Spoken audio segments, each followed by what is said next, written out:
하나님이 왕인 교회에서 스타트와 모델 케이스에 대해서 우리가 2주 동안 살펴보았죠. 그런데 하나님이 왕인 교회에서는 어떤 모양으로든지 하나님의 교회가 세워지는데 그 역할을 담당한다 하는 것을 우리가 생각해 보았습니다. 바나바는 스타트로 쓰임을 받았는데 교회 중산층 리더십들이 소유는 내 것이 아니고 나에게 맡겨진 청직이다 하는 그 정신을 중산층 리더십들이 다 받아들이게 됐죠. 그죠? 지난주에도 이야기했지만은 밭이 없는 성도는, 밭이 없는 리더십은 소유의 청직에 대해서 두려울 게 하나도 없죠. 그런데 또 평신도들이나 가난한 성도들이 소유의 청직에 대한 것에 전혀 부담이 없었겠죠. 근데 밭이 있는 리더십들이 마음에 부담이 되었을 텐데 하나님이 왕이 되니까 그 청지기 정신을 한 마음으로 받을 수가 있었다. 근데 그 일을 하는데 이 바나바가 스타트 노릇을 했다는 거죠. 자, 그런데 아나니아와 삽비라는 모델 케이스라 그랬잖아요. 그죠? 그래서 모델 케이스로 망하고 끝 이게 아니고 그들이 모델 케이스가 되었기 때문에 그 중산층 리더십들 가운데 누구도 이제 더 이상 베드로를 교회를 속여서는 안 되겠다 하는 분위기가 쫙 만들어졌죠. 그래서 우리 생각은 스타트만 유용하고 모델 케이스는 참 안 좋다 이렇게 생각할 수 있는데 모델 케이스조차 하나님은 당신의 나라를 위해서 쓰신다 하는 것들을 생각해 보아야 합니다.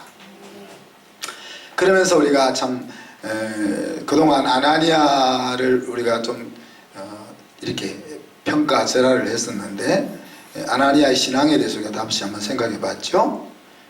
나의 신앙은 아나니아만큼이라도 될까? 야, 왜 하나님을 속이냐 하는 그 책망을 듣고 혼이 떠나 죽을 정도로 하나님이 그 마음속에 있었는데 우리는 그 정도라도 될까 하는 것들을 한번 돌아볼 수 있었고 삽비라를 죽이시는 하나님을 보면서 공동체를 보호하시고 또 그 약한 사역자의 영혼을 보호하시는 하나님의 손길도 우리가 같이 보았습니다. 하여튼 이제 명심해야 될 것은 사람 눈치 보는 신앙이 아니고 그죠? 하나님 앞에서 어떻게 행동할까 하는 신앙을 가지도록 우리가 마음을 다잡아야 되겠습니다. 그리고 모델 케이스도 좋지만은 이왕이면 모델 케이스 말고 스타트로 쓰이는 여러분이 되기를 축복합니다. 자, 오늘은 초대교회를 세우시는 여러 하나님의 손길 가운데 하나인 기적에 대해서 우리 같이 한번 나눠봅시다. 특히 신유의 역사에 대한 거죠. 기적이 왜 필요한지, 오늘날 우리에게도 기적이 필요한지 이런 관점에서 오늘 말씀을 나누기를 원합니다. 사도들의 손으로 예루살렘 동네에는 많은 표적과 기사가 행하여졌다 그랬습니다. 초자연적인 사인들, 어떤 사인들인지 우리가 알 수는 없지만은 초자연적인 그냥 일상에서 일어나지 않는 일들이 사도들에 의해서 예루살렘 그 동네에 많은 사람들이 다 인지할 수 있을 정도로 그런 일이 퍼져 나갔다는 이야기입니다. 그래서 그런 사건을 보면서 마음이 움직였던 사람들은 솔로몬 행각에 모였습니다. 솔로몬 행각 어디 있댔죠? 성전 옆에 있는 그곳에 모였습니다. 왜 모여요? 그곳에서는 사도들이 기도 시간에 왔다가 말씀을 전하니까, 그죠? 그런데 이제 초자연적인 사인들이 일어나고 있다는 소문을 듣고 확인했던 또 많은 사람들이 있잖아요. 그들은 이 마음이 움직이지는 못한 거죠. 똑같이 그런 이야기를 보고 전달받았지만은 어떤 사람은 마음이 움직여서 솔로몬 행각까지 나오고 그러지 않은 사람들은 솔로몬 행각에 왔다가 낚여가지고 또 예수 믿으면 어떡하냐 이렇게 해가지고 안 나오는 거죠. 그래서 우리 성도들이 이제 은혜를 사모하지만은 선교사님이 오셔서 특별 설교를 할 때는 자녀들은, 대학생들 있는 자녀들은 가능하면 안 나오게 한단 말이에요. 왜? 걔들이 괜히 말씀 듣고 은혜 받아가지고 주여 손 들고 일어날까봐.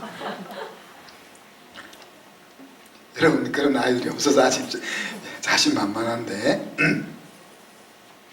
그래서 괜히 이제 솔로몬 행각 옆에 가서 말씀 듣다가 자기도 은혜 받아가지고 또 예수쟁이 될까봐 아예 이제 끝까지 못 나오는 거죠.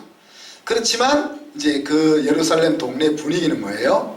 거기는 못 나와도 백성들이, 이 사도들이 하고 있는 이 일을 아주 칭송하는 이런 일들이 이제 예루살렘 동네에 쫙 퍼져나갔습니다. 그래서 솔로몬 행각에 모여서 말씀을 듣고 하는 중에 믿고 주께로 나오는 사람들이 더 많아져서 남녀의 큰 무리가 모이게 되었다. 이렇게 이제 누가가 설명을 하고 있죠. 그 말은 이스라엘에 잃어버렸던 양들이 목자 품으로 돌아왔다는 이야기죠. 우리 밖에 있던 양들이 우리 안으로 돌아왔다는 이야기입니다. 자기가 있어야 될 자리가 세상인 줄 알고 돌아다니던 그들이 자기가 있어야 될 자리가 그곳이 아니고 하나님 품이라는 것을 깨닫고 하나님 품 안으로 돌아오는 일들이 일어났다. 자, 거기서 한 단계 더 나아가서 심지어는 보통이면 안 일어나야 될 일이 일어났다는 이야기죠. 그러니까 솔로몬 행각에 와서 말씀을 듣고 또 기도를 받아서 병을 낫고 하는 그 정도는 또 있을 수 있겠지만, 이런 일은 있을 수 없는 일이 또 일어났다. 그 일이 뭐냐면 병든 사람들을 거리로 데리고 와서 그 침대째 데리고 와서 평상체 데리고 와서 누워 놓았다는 이야기죠. 그래서 베드로가 또 사도들이 잘 지나다니는 길목 거기에 자기 가족들 중에 병자들이 있으면은 데리고 와서 그곳에 눕혀 놓은 거죠. 솔로몬 행각까지 못 가고 눕혀 놓은 겁니다. 눕혀 놓으면서 어떤 기대를 가지고 있습니까?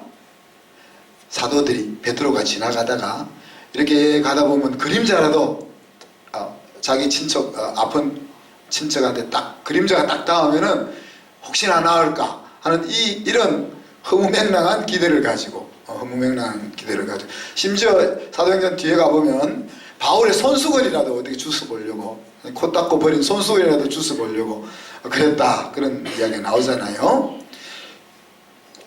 그러니 이제 이 기적을 보면은, 초자연적인 일을 보면은 사람들의 마음은 초자연적인 일을 행하시는 하나님을 못 보고 초자연적인 일을 행하는 사람을 본다는 이야기죠. 그죠? 사람을 본다. 그러니까 베드로를 보는 거지. 베드로의 그림자를 보려고 하고 바울의 손수건을 주스려고 하는 일이 일어난단 말이에요. 자, 더 나아가서는 예루살렘 동네뿐 아니라 예루살렘 부근에 있는 이웃 동네에서부터도 헤아릴 수 없이 많은 사람들이 몰려옵니다. 그냥 몰려온 것이 아니고 집집마다 병자가 있는지, 또 귀신 들려서 고통받는 그런 사람들이 있는 집, 그 사람들이 그 병자들과 귀신 들린 친척들, 가족들을 데리고 베드로와 사도들 앞으로 나왔다는 거죠. 그리고 그들의 병도 모두 고쳐주었다. 지금 그렇게 이야기하고 있습니다. 예수님도 다 안 고쳐주셨잖아요. 예수님 앞에 나온다고 해서 다 고침받고 돌아가지 않았잖아요.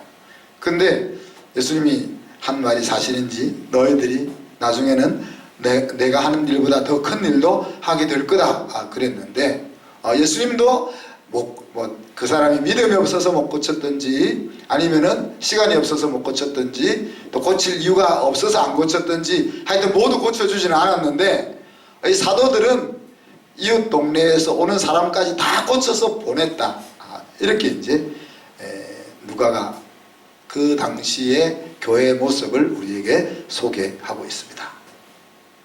자, 여기서 오늘 우리는 베드로와 사도들이 일으킨 기적을 보지 말고 그 기적으로 인해서 어떤 일들이 일어나고 있는지 그것을 한번 주목해 보았으면 좋겠습니다. 무슨 말 알겠죠? 기적을 사도들이 일으켰지만은 그건 사도들을 통해서 일어난 거지 사도들이 일으킨 게 아니다. 그러니까 우리가 기적 자체를 보지 말고 기적과 연관되어 있는 그 뒤에 있는 이야기들을 보자는 이야기입니다. 자, 이 기적이 누구를 통해서 일어났습니까? 사도들을 통해서 일어났다는 겁니다. 기적을 일으키시는 분은 하나님인데 그 기적이 그냥 하늘에서 뚝 이렇게 하지 않고 스타트들을 통해서 일어났다는 이야기죠. 그래서 우리가 성경 전체를 읽으면서 계속 우리 마음속에 들어오는 생각이 뭡니까? 하나님이 전능하신 분이고 하나님이 모든 것을 하시는데 하나님에게는 마치 손과 발이 없는 것 같다는 거예요. 그 손과 발이 우리라는 이야기죠.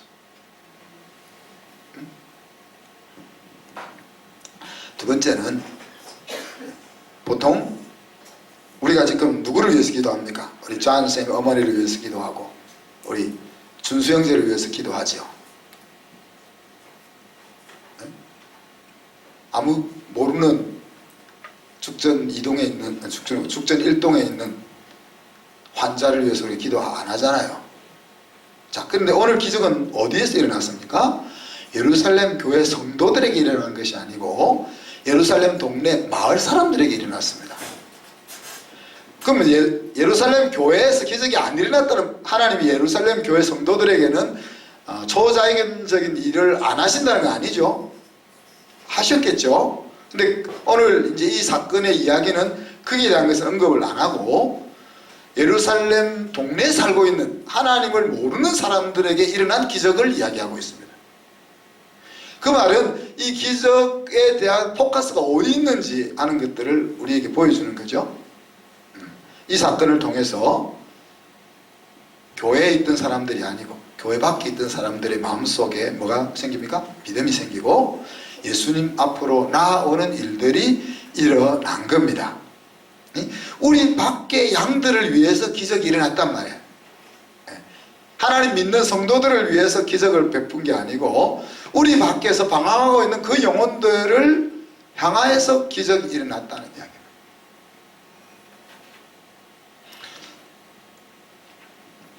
여러분,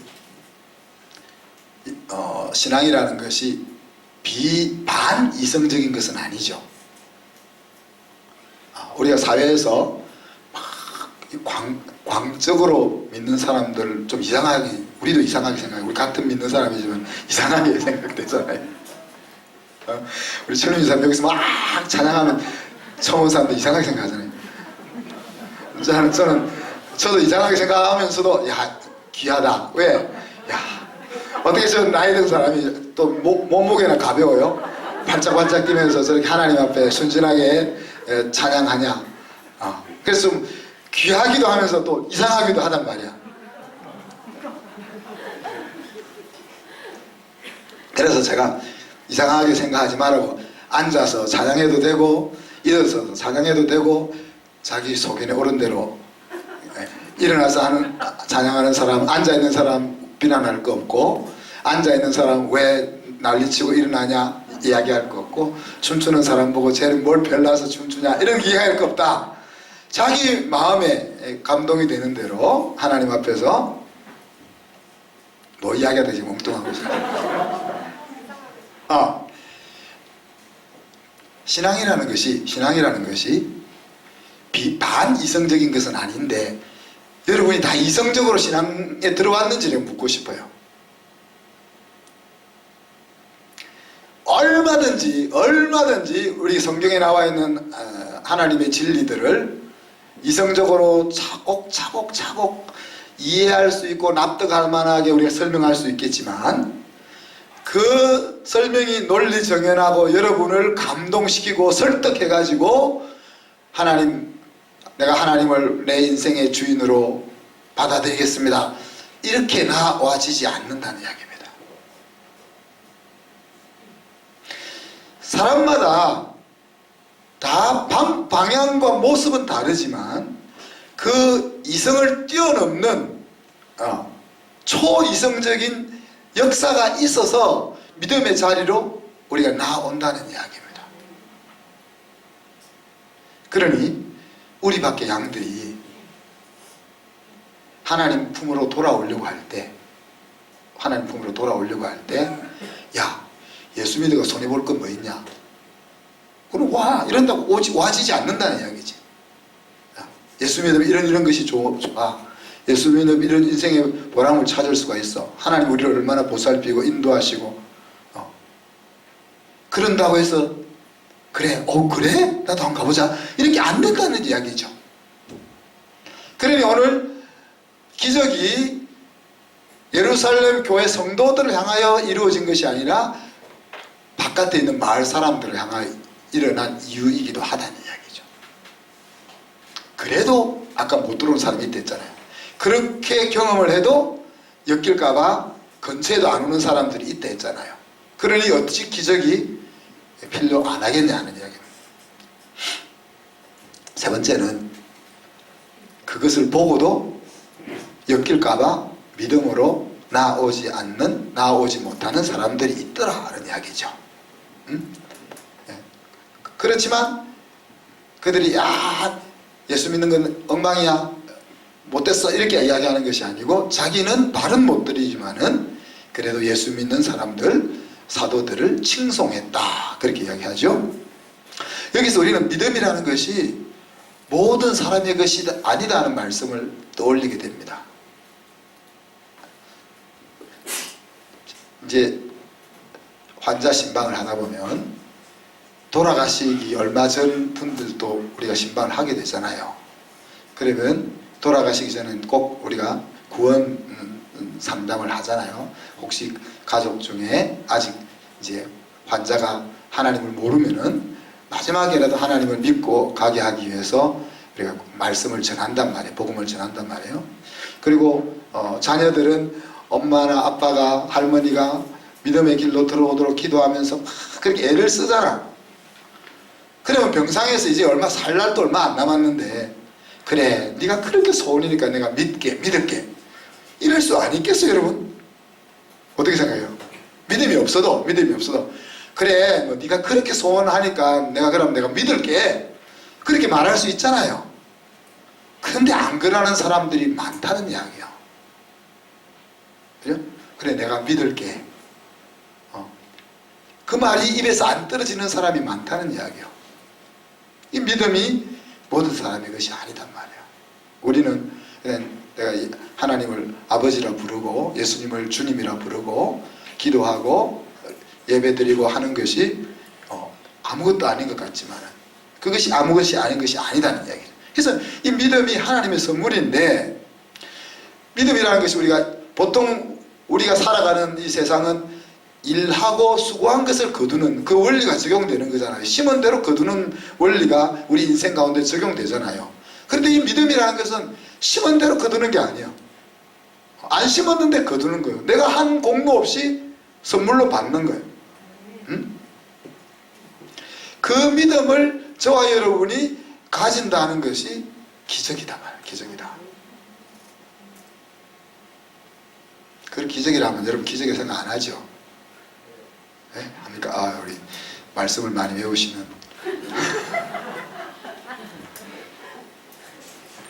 자, 예수 믿는다는 것이 왜 기적인가 제가 가끔 이야기하잖아요. 예수 믿는 것이 그냥 이 자리에 와서 예배 드리는 거가 아니잖아요. 내가 지금까지 살아왔던 인생의 방향에 문제가 있었다는 것을 인정하는 거잖아. 그리고 이제는 그렇게 안 살겠어. 이제는 하나님에게 내 인생의 핸들을 맡기겠어. 근데 어느 바보가 자기 인생을 남한테 맡길 수가 있어요? 가계부도 와이프한테 못 맡기는데, 못 맡기는데 어디 인생을 맡길 수가 있겠어요? 그러니까 하나님을 믿겠다 하는 것이 지금까지 살아왔던 내 인생에 문제가 있고 이제 내가 그렇게 안 살 거다 하는 결단인데, 그거를 함부로 할 수 있냐, 쉽게 할 수 있냐 하는 이야기입니다. 그래서 이제 우리가 오늘 이제 기적, 누가가 이야기한 기적은 병자들이 낫고 귀신 들려서 죽어가던 사람이 귀신이 쫓겨나서 살아나고 이런 기적을 이야기하는데, 그 기적에 비해서 저와 여러분이 예수 믿는 것은 비교할 수 없이 놀라운 기적이다. 그리고 우리가 인생을 살면서 앞으로 많은 기적을 경험할 건데, 존 선생님의 어머니가 췌장암 사기에서 암이 온몸에 퍼져서 치료할 수 없어가지고 항암 치료를 여섯 번 하겠지만 항암 치료를 한다고 살 보장은 없음에도 불구하고 어쩔 수 없어서 항암 치료를 시작했잖아요. 그런데 항암 치료를 두 번째 받으러 갔더니만 그냥 암이 존재도 없이 다 없어졌잖아요. 그거를 보면 야, 어떻게 그런 일이 일어날 수 있어? 우리가 이렇게 이야기 놀라는데 내가 어떻게 예수를 믿게 됐어? 이건 별로 안 놀라잖아요. 그만큼 안 놀라잖아요. 우리가 앞으로 잔 선생님이 어머니가 어머니에게 일어났던 일보다 더한 기적들을 여러 번 경험할 겁니다. 그리고 우리가 그렇게 기도하고 있고, 준수 형제가 혈액암이 재발돼 가지고 더 이상 손 쓸 수가 없는 상황, 혈액암은 재발되면 다시 할 수가 없대요. 그런 상황에서 또 한 번의 기회가 주어지고 아직까지 생명이 유지되고 있는 것은 기적이죠. 그리고 우리가 그 기적 속에 계속 기대하는 건 뭡니까? 오늘 잔 선생님 어머니에게 일어났던 그런 놀라운 일들이 준수 형제 인생에도 일어나기를 기대하는 거 아닙니까? 또 그 일이 일어날 것이라고 우리가 믿는 거죠. 그리고 앞으로 이제 우리가 죽을 때까지 얼마나 더 많은 기적들을 우리가 경험할 겁니까? 우리처럼 정상적인 사람들만 모여서 이루고 있는 이 교회에서 말입니다. 네? 대단히 열심히 있는 교회가 아닌 우리 교회에서 10여 년 전에 우리가 그때는 진짜 우리가 한 30-40명밖에 안 될 그때도 혈액암에 걸려서 울진에서 올라왔던 우리 정경미 집사님이에요. 정경미 집사님. 우리가 기도해서 금식하면서 기도해서 지금까지 잘 살고 계세요. 그런 기적을 이야기하자면 여러분이 이전에 다니던 교회에서나 여러분 주변에서도 많이 경험했을 것 아닙니까? 그런데 앞으로 더 여러 종류의 기적을 우리가 경험하겠지만 그 어떤 기적의 경험보다 저와 여러분이 예수님을 인생의 주인으로 받아들였다는 그 기적만 한 것은 없다. 우리가 경험할 수 있는 기적 중에.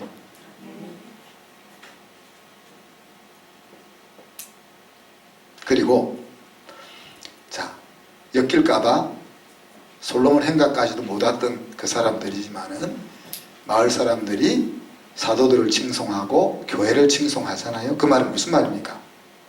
교회는 적어도 지역 주민을 품는 교회여야 한다는 거잖아요.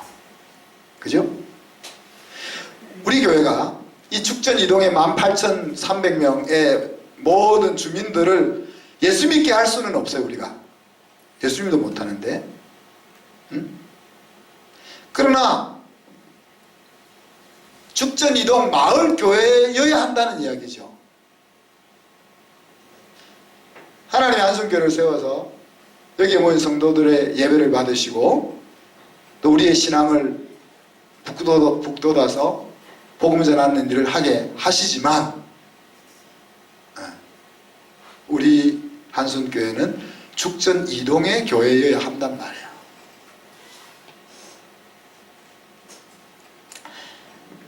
그리고 15절 16절에 보면 이제 어중이 떠중이 다 됐고 옵니다.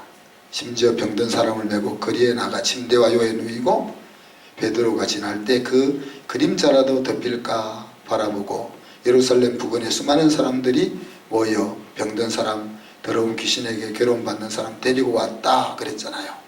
무슨 말입니까? 예루살렘 주변에 인생이 망가져서 고난 가운데 소망이 없는 그들에게 교회가 소망이 되는 거죠. 그죠?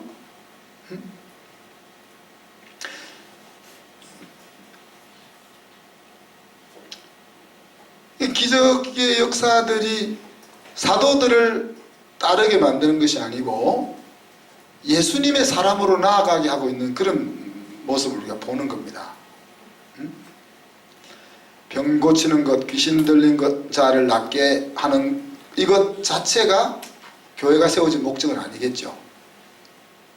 그러나 인생이 안고 있는 교회가 자리하고 있는 그 주변에 살고 있는 인생들이 안고 있는 문제와 고통을 해결하는 것을 통해서 그들의 잃어버렸던 영혼이 하나님 안에서 되찾아지고 있다 하는 것에 우리가 마음을 모아야 한다는 이야기입니다. 기적이란 하나님이 주체가 되시고 사람이 통로로 쓰이는 곳이죠. 근데 하나님의 세계에서는 기적이 그냥 하나의 일상입니다. 이상한 것이 없다는 말입니다. 하나님의 속성을 이해해 보세요. 우리가 마태복음에서 예수님이 어떻게 무리를 걸으셨나? 어떻게 중력의 법칙을 어기고 무리를 걸을 수 있지? 어떻게 질량불변의 법칙을 어기고 물고기 2마리와 빵 5덩어리를 가지고 5,000명을 먹일 수 있지? 맞죠? 그런데 예수님이 이 세상을 창조하신 하나님이야 라고 딱 이야기가 되면은 그런 것들은 질문할 필요가 없어지는 거예요. 하나님이 누구인지가 딱 이해가 되면은 그런 질문은 사라진다는 이야기죠. 그죠? 하나님의 세계에서는 초자연적인 일도 일상인 거예요. 물론 하나님이 우주와 온 세상을 만드시고 우리에게 살라고 딱 주셨을 때에는 자연과 질서를 만들어 주셨습니다. 왜? 자연이 질서 없이 지 마음대로 움직이면 우리가 불안해서 못 살아요. 물이 어느 날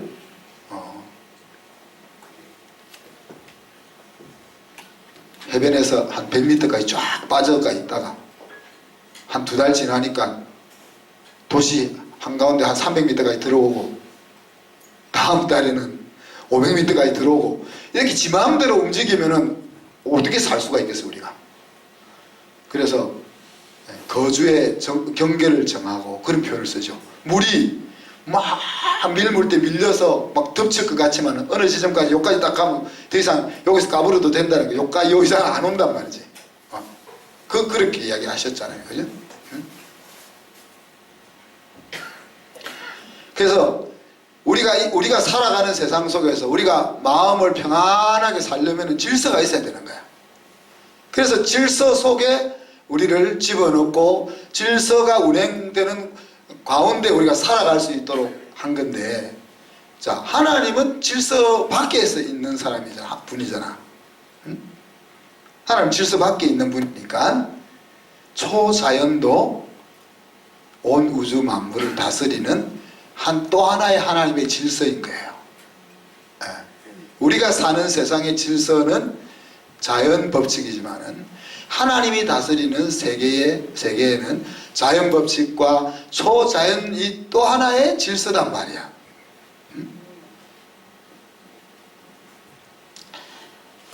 그래서 그렇게 우리가 이해를 해야 된다. 그 다음에 오늘 이 기적을 보니까 목적과 방향이 있잖아요. 그냥 누가 불쌍하니까 뭐 낫게 해주고 너는 마음에 안 드니까 너는 그냥 아파라. 그게 아니고 이 기적이라는 것을 통해서 잃어버린 하나님의 양떼들을 자기가 있어야 될 자리로 이끌어가는, 하나님이 자기 백성을 돌아보는 그 일들이 뚜렷하게 나타나잖아요.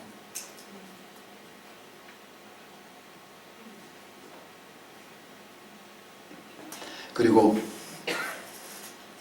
이 세상에서 일어난 최고의 기적은 예수 그리스도가 우리와 같은 사람의 몸을 입고 우리 속에 오셨다 하는 거라 그랬잖아요. 그런 일은 유사일에 일어날 수 없는 일, 딱 한 번밖에 일어나지 않는 최고의 기적이 예수님이 우리의 몸을 입고 우리와 같은 몸을 입고 이 땅에 오셨다는 사실이고, 아까도 이야기했지만 내가 경험할 수 있는 최고의 기적은 내가 예수 믿는 사람이 되었다는 것이다. 결국 이 초자연적인 일 앞에서 우리가 갖춰야 될 자세는 그 초자연적인 일 자체가 아니다는 거예요. 그 일을 행하시는 하나님께 우리의 눈이 가야 된다 하는 거고, 또 하나님에 대한 그 초자연적인 일을 대하는 하나님에 대한 신뢰가 우리 마음속에 중단되지 않고 지속되어야 된다는 걸 볼 수 있는 거죠. 그래서 우리가 불치의 병에 걸렸다, 우리의 사업이 무너질 위기에 몰렸다, 우리의 아이가 사고쳐서 난리가 났다, 이런 일을 만났을 때 도무지 해결될 기미가 보이지 않는, 그게 일상적으로 해결될 수 없는 것 같은 환경을 우리가 만났을 때에 오늘 이 병자를 고치시고 귀신을 내어 쫓는 그 하나님의 초자연적인 역사가 우리들에게도 일어날 수 있다는 것에 대한 완전한 신뢰를 우리가 가져야 된다. 마치 어린아이가 엄마 아빠에게 뭘 달라고 손을 내밀 때 엄마 아빠가 안 줄 것이라는 것에 대한 생각은 요만침도 안 하고 달라고 떼를 쓰는 것처럼, 우리가 그와 같은 위기의 상황을 만났을 때 그렇게 순전한 마음으로 하나님 앞에 나아가는 것이 초자연적인 일을 행하시는 하나님 앞에 가져야 될 자세다 하는 거죠. 그리고 그 일이 해결될 때까지 우리의 마음이 녹아내리지 않고 마음의 신뢰를 계속 유지해야 하는 것이 우리가 가져야 될, 취해야 될 태도다 하는 겁니다. 말씀 마무리합니다. 앞에서 언급했지만 기적이라는 것은 하나님이 통치하는 한 방편입니다. 언제 기적이 필요했습니까? 오늘 말씀은 하나님의 교회가 처음 이 땅에 세워질 때 기적이 필요할 수밖에 없습니다. 선교지에 하나님을 모르는 그 부족들에게 처음 교회가 세워질 때 기적이 있을 수밖에 없는 거죠. 우리 가족들 가운데 예수 믿는 사람은 눈을 씻고 봐도 찾아볼 수 없는 그런 가정에 내가 복음의 스타트가 되려고 할 때 기적이 일어나는 거죠. 그죠?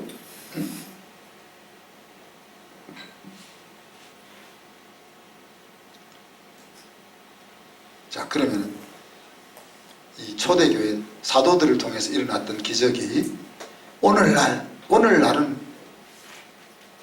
오늘날도 일어나는가 묻는다면 우리는 어떻게 대답해야 되죠?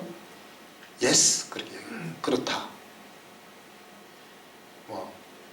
우리 그림자만 비춰도 낫고 이런 일은 안 일어나겠지만, 그죠? 제 손수건을 누가 죽으려고 막 제 뒤를 따라다니는 사람은 아무도 없겠지만, 그러나 오늘날도 하나님이 필요하시다면 동일한 초자연적인 일들이 일어날 수, 아까 언급한 것처럼. 자, 그거는 너무 뚜렷한 거니까 기적같이 여겨지는데, 여러분, 저는 이 도로가 생긴 거는 기적이라고 생각합니다.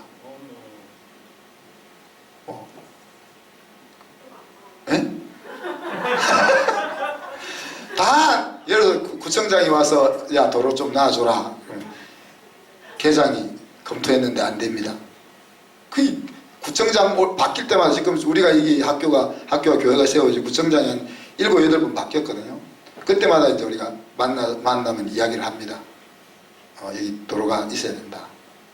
근데 구청장은 높은 위치에 있으니까 다 들어주는 척하는 위치거든요. 야, 해봐, 좀 검토해봐. 그럼 실무자들이 안 됩니다. 뭐 농림수산부에 걸려 있고, 뭐 공원녹지과에 걸려 있고, 뭐 이런저런 안 됩니다. 그러거든요. 근데 누가 와서 일단 사람이 다니는 도로를 만들어 버렸잖아요. 그리고 이제는 그냥 정식 도로를 만들어 주겠다고 했잖아요. 여러분, 그냥 교회를 다니니까 그게 기적인지 모르지만 저는 10년 전부터 저기 도로가 나야 된다고 기도한 저에게는 기적인 거예요. 우리 연정 권사님 이야기한 것처럼 학교가 생존하고 있다는 것 자체가 기적이에요.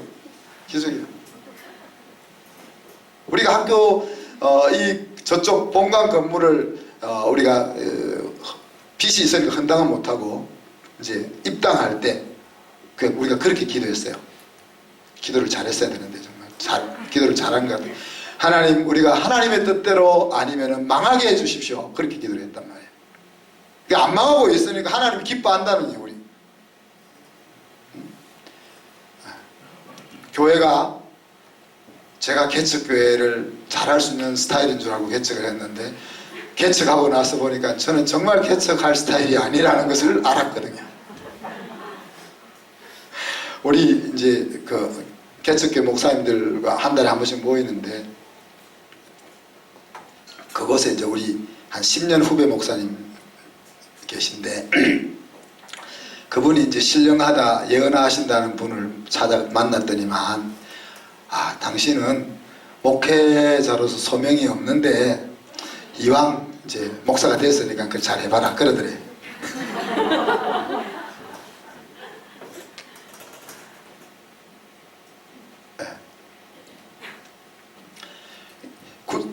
교회가 개척되면 우리가 교회 17년 전에 교회가 개척될 때 개척교회 세미나를 갔더니만 100교회가 세워지면 시작하면은 99개 교회는 영구 미자립 교회로 남고 없어지든지 남고 한 교회가 겨우 세워질까 말까 한다 그랬습니다. 그런데 17년이 지나서 우리 교회가 안 사라지고 이렇게 있는 것은 기적이다. 기적이다.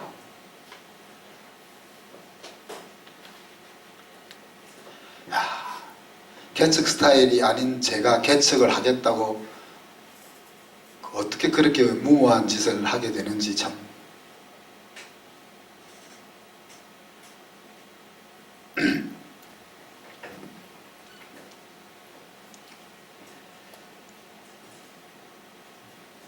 자, 그런데 또 하나 더 물어봅시다. 자, 그런데 그래 오늘날 또 일어나겠지. 그런데 자, 오늘 기적이 누구를 통해서 일어났어요? 사도들을 통해서 일어났어. 야, 사도들을 통해서 일어나는 건 좀 이해가 돼. 근데 나를 통해서는 조금 안 일어날 것 같아. 어떠세요? 여러분을 통해서도 기적이 일어날 것 같아요? 진짜요? 아멘한 사람이 지금 기도 열심히 해주십시오. 왜? 네?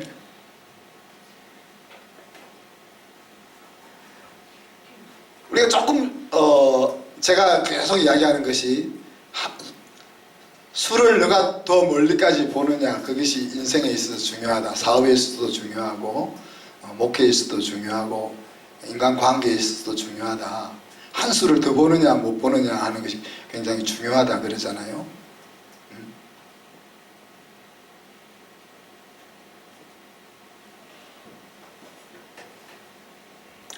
그런데 잘 생각을 한번 해보세요. 여러분이 하나님이라면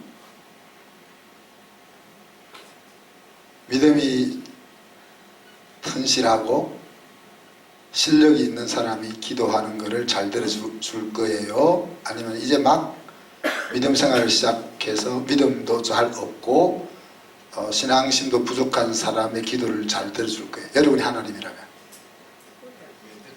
네? 저렇게 빠져나가는다. 조메란 권사님 하나님이라면 어떤 사람의 기도를 들어줄 것 같아요? 그래요. 그렇잖아요. 조금만 생각해보면 사도들의 기도보다 우리 기도를 하나님이 더 잘 들어주실 거 안 같아요? 사도들은 기도를 안 들어줘도 걔들은 마음 녹아 내릴 사람들이 아니야. 잘 감당할 거야. 근데 우리는 기도 안 들어주면 삐질 거잖아. 우리는 하나님 그럴 수가 있나요? 전 참사랑교회 갈 거예요.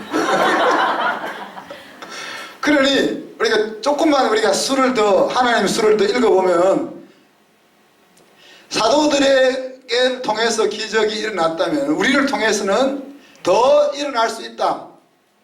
네. 그래서 여러분이 기도 많이 하시라는 거예요.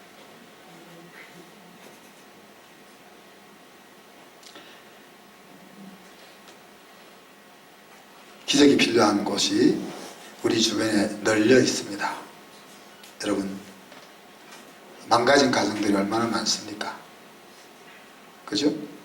또 무너져가는 심령들이 우리 주변에 얼마나 많습니까? 자기가 빛나야 될 자리가 어딘지도 모르고 그냥 하루하루 생존하면서 그것이 잘 사는 줄 알고 살아가는 사람들이 우리 주변에 얼마나 많습니까? 차라리 오늘 예루살렘 주변 동네에 살고 있던 사람들처럼 병이 걸렸다든지 귀신에 들렸다든지 그래가지고 야, 얘 미래는 없어 라고 그냥 누가 봐도 딱 알 수 있는 그런 모습이 아니고 겉으로 볼 때는 문제없고 겉으로 볼 때는 승리할 수 있을 것 같아 보이지만 실상은 오늘 예루살렘 동네 주변에서 데리고 왔던 사람들 같은 사람들이 우리 주변에 얼마나 많이 있냐 말이에요. 그들에게 초자연적인 일들이 필요하다는 이야기입니다. 신앙은 자체가 초자연적인 것입니다. 앞에서 언급했지만은 믿음이라는 것은 비논리적인 것이 아니고 논리를 넘어서 있는 것이 믿음입니다. 하나님의 존재를 받아들이는 것이 이성과 논리로 되는 것이 아니더라. 창조주 하나님, 역사를 주관하고 계신 하나님, 인생에 살고 죽는 것을 책임지고 있는 하나님, 나를 사랑하시는 하나님, 이거를 받아들이는 것이 신앙인데 그런 것들을 받아들이는 것이 다 논리에서 오는 것이 아니더란 말이에요.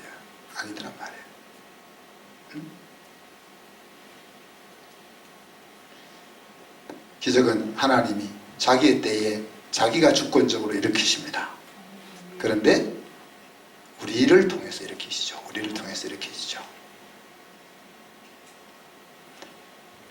이성을 사용하면서 기적을 기대하는 것이 신앙입니다.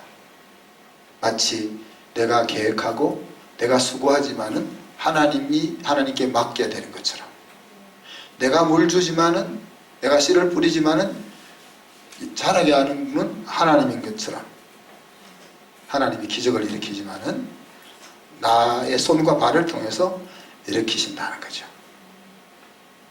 하나님의 사랑과 섭리는 어떻게 보면 기적보다 더 크다 하는 것을 기억했으면 좋겠습니다. 사도 바울이 예수 안에서는 내가 모든 것을 할 수 있다 이렇게 고백했던 이 신앙, 그걸 저는 초자연적 신앙이라고 부르는데 그것이 그냥 만용에서 나오는 것이 아무것도 몰라가지고 나는 할 수 있어 막 그렇게 외치는 그런 만용이 아니고 정말 하나님의 뜻대로 초자연적인 일까지도 동원하셔서 하나님의 나라를 세워가시는 그 하나님에 대한 온전한 신앙이 우리의 삶 가운데 이루어질 수 있기를 주님의 이름으로 축복합니다. 이 시간 말씀 생각하면서 같이 한번 기도합시다. 기도할 때 초자연적 신앙을 가지고 살 수 있게 해주시옵소서. 우리가 안고 있는 여러 가지 문제들을 하나님 앞에 내려놓을 뿐 아니라 그 일을 이루실 하나님을 향하여 순전한 믿음을 가지게 하시고 또 우리 주변에 힘들고 고통 속에 있는 자들에게 우리가 하나님의 기적의 통로가 되어질 수 있도록 같이 한번 기도합니다.